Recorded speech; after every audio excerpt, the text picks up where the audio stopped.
So massive surge there being reported across metros once again. Even in West Bengal, remember, there have been over 18,000 cases that have been reported in the last 24 hours. The positivity rate in West Bengal as well is extremely high at above 25%. Now, how do we make sense of these developments? All of this coming in at a time, remember, when the Election Commission also announced elections in 5 states just yesterday. Dr. Sailesh Jain, ICMR scholar, chairman, Universal Hospital, Delhi, is with us. We also have Dr. Sanjeet Sasidharan. He's a consultant and head of critical care at the SL Raheja Hospital, joining us from Mumbai. Thank you very much, doctors, for being with us. Dr. Raheja, to you first, a whole host of restrictions have been put in place in Maharashtra. This was anticipated given the fact that COVID numbers in the state have been above 40,000 for 2 straight days. What do you make of these restrictions? Are they good enough? Do you fathom that there are going to be more restrictions in the coming few days?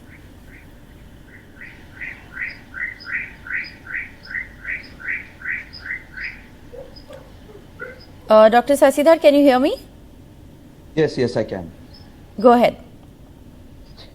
Right, so this is going to be very unpredictable, and we know very certainly this is predictable that Omicron is going to spread like wildfire. That is very certain. And each and every one sitting here, I mean, 1 in 4 are going to be infected very, very quickly. The Omicron would get an upper hand, there is no doubt, and restrictions would not, draconian restrictions would not stop anything, but it will just slow down the peak and give the healthcare fraternity its breathing space so that it can tend to patients. You must understand this particular virus is not causing extremely severe diseases in a large population of patients. It's causing quite mild diseases. But what's happening is those patients who are comorbidly ill, I mean, having very, very, borderline diabetes and hypertension and cardiac failure and things like that, when they get this kind of a virus, they overwhelm the system. They get into the hospitals and sometimes into the ICU too. So it's not the virus, but it's the comorbidities. And you must understand, cities are laden with large amount of people with comorbidities, and our systems are getting overwhelmed. This is the problem over here. We need some time period for the healthcare to pull up its socks and get working. All right. Dr. Jain, a weekend curfew is in place in Delhi, for instance, at the moment. We are still seeing the positivity rate at 20%. There are many experts who've raised questions over whether night curfews and weekend lockdowns actually work. How do you look at these developments? Because the positivity rate now in Delhi, like I said, is inching closer to the worrying 20% mark. Rishika, like Dr. Sanjit said, it will give only the breathing space to prepare yourself for the third wave. It will not going to stop your COVID wave. The fire has already been fired. There is no reverse gear in this. Positivity rate is at the 20%. 750 doctors in Delhi is positive. Yesterday count is 20,000. India yesterday count is 1 lakh, more than 1 lakh. So it is definitely going to be worsen in coming days. But we have to understand what we are going to want. We want economy, we want health, or we want elections. Because in your channel also in last month I have told you that health should be our first priority. That was the time when the decision has to be taken about the restriction of the international flight, which we didn't do.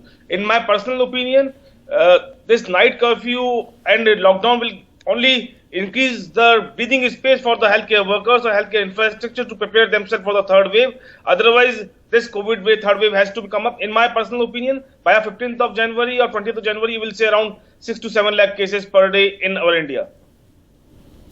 Right. It's very interesting that you say that. I also want to ask Dr. Sasidhar at the moment on, where healthcare workers stand as far as boosters are concerned, given the fact that we've seen a large number of frontline healthcare workers get infected in clusters. Do you believe perhaps that we've delayed the rollout for boosters, especially for those fighting this dreaded virus on the front lines?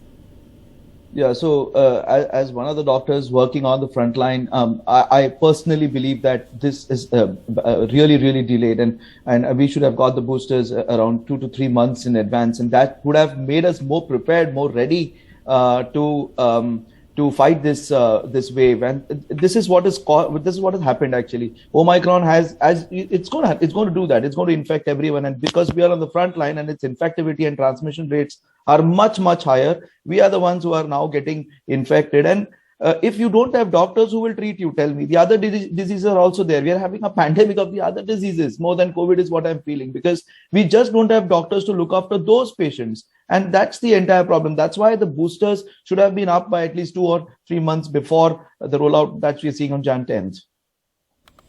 All right. Well, very important points being made there by the doctors on the panel. Perhaps if booster shots would have been given a couple of weeks earlier, we could have prevented a lot of cluster infections for our frontline healthcare workers. Meanwhile, as of course more restrictions are expected to come into place, remember we are going into election season as well. Thank you, doctors, very much for joining us with your perspective this morning.